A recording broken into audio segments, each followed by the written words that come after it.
Hello teachers. So in my previous video I have discussed about the long A sound. Like what are the rules for long A sound? Because in three kinds of spellings we hear the long A sound. Right? Like if I'll say day, if I'll say nail and cake, in all these words the sound is same, the A sound, but spellings are different. Right? You can check out my previous video to know about the use of AI and AY sound. When do we use AI in the spelling and when we use AY? Today I'm going to talk about the use of A, that is long sound of A and E. It's a combination. Okay, so when do we use this A in the spelling? Okay, so it is quite confusing for children, especially kindergarten children. Confusing इसलिए हो जाता है क्योंकि आप reading करा रहे हैं, it becomes easy for them to understand. Reading करके वो इजीली समझ सकते हैं कि हाँ यहाँ पे ये रूल लगेगा। And even you can make them understand कि अगर केक है तो उसमें CAKE केक स्पेलिंग क्यों है, CAIKE क्यों नहीं है और CAYK क्यों नहीं है। ठीक है, तो आप रीडिंग करते हुए उनको एक्सप्लेन कर सकते हैं। But when it comes to dictation thing, कि अगर आप उन्हें डिक्टेशन बोल रहे हैं बच्चों को और तब उन्हें अपने आप से जब स्पेलिंग लिखनी है, दे आर वेरी कंफ्यूज्ड कि वो कौन सी स्पेलिंग लिखे। तो फर्स्ट ऑफ ऑल आप स्टेप बाय स्टेप लेके चलें, एक साथ तीनों ही कंसेप्ट क्लियर ना करें, otherwise kids will get more confused. KG and first standard के जो बच्चे होते हैं उनमें ये वाला कंसेप्ट इंट्रोड्यूस हो जाता है, बट उसको आप स्टेप बाय स्टेप लेके चलें। First if you are going with AY sound, then continue with AY।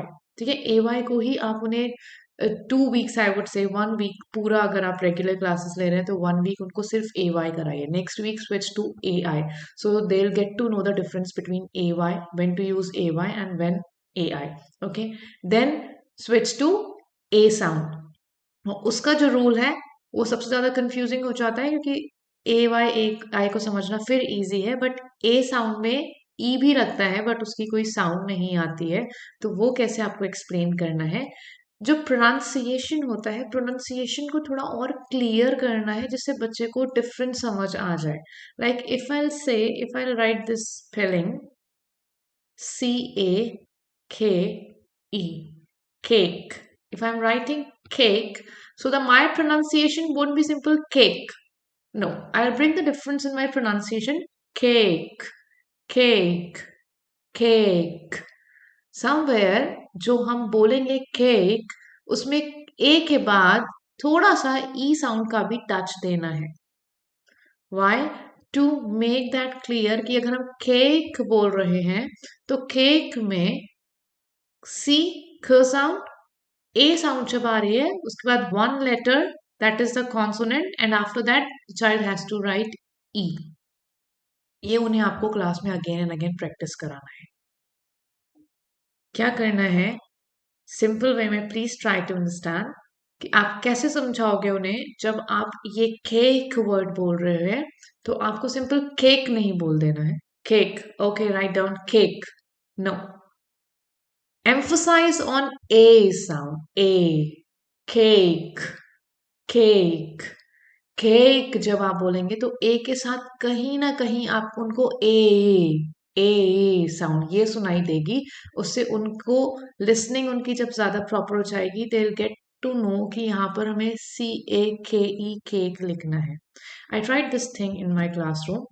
I went through some video of a teacher on YouTube जिसमें मैंने ये कंसेप्ट सीखा था, और मुझे वो बाहर की टीचर थे तो वो जो इस कंसेप्ट में समझा रहे थे, I found it very useful and easy.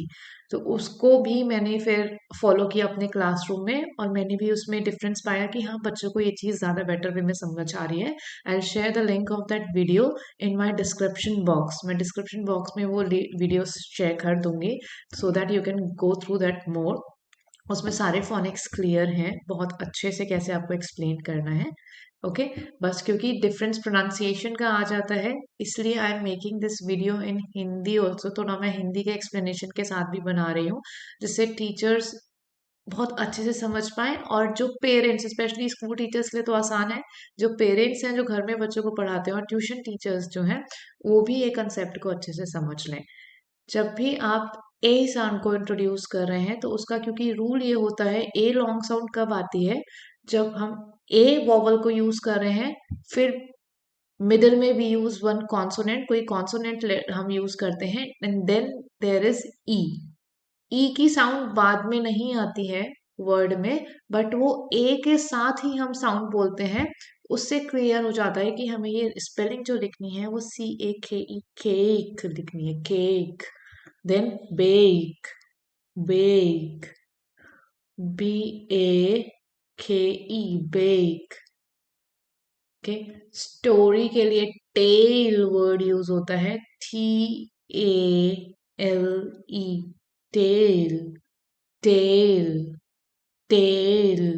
Okay, A के साथ जब बोल रहे हैं तो ई की साउंड भी कहीं ना कहीं उसमें आनी चाहिए, जिससे उन्हें स्पेलिंग का क्लियर हो जाए कि इस स्पेलिंग में हमें ए, देन कॉन्सोनेंट साउंड, और उसके बाद ई जरूर लगाना है। ठीक है, ये तो हो गया ए साउंड वाला।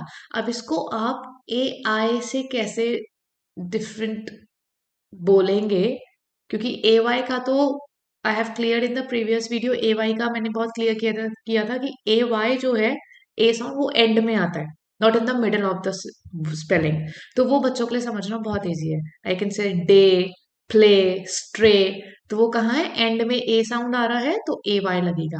बट जब हम AI का यूज कर रहे हैं और ए का यहाँ पे यूज कर रहे हैं, ये दोनों ही मिडल ऑफ द स्पेलिंग आएंगे। ठीक है, तो उसको क्लियर करने के लिए आपको उन्हें बताना है कि केक में केक ए साउंड निकल रहा है, तो वहां स्पेलिंग में ए लिखने के बाद हमें कॉन्सोनेंट लिखना है और फिर ई लगाना कंपल्सरी है। ठीक है, तो इस तरह से आप समझा देंगे। अब इसका प्रोनाउंसिएशन आपको डिफरेंट कैसे करना है, इससे इसमें सीधे आपको ए साउंड बोलना है, A, very clear with the A sound. Rain, not rain, rain नहीं बोलना है, रेन।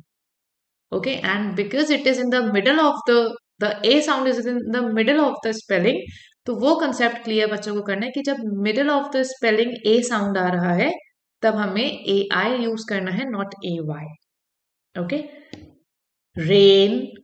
अब इसमें एक TALE, tale, and if I'll write TAIL, then I'll pronounce it tail, not tail, tail, tail, tail.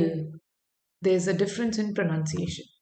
तो मेक श्योर कि classroom में आप इसको फॉलो कर रहे हैं कि आपको प्रोनाउंसिएशन कैसे करना है properly, to make children understand in a better way.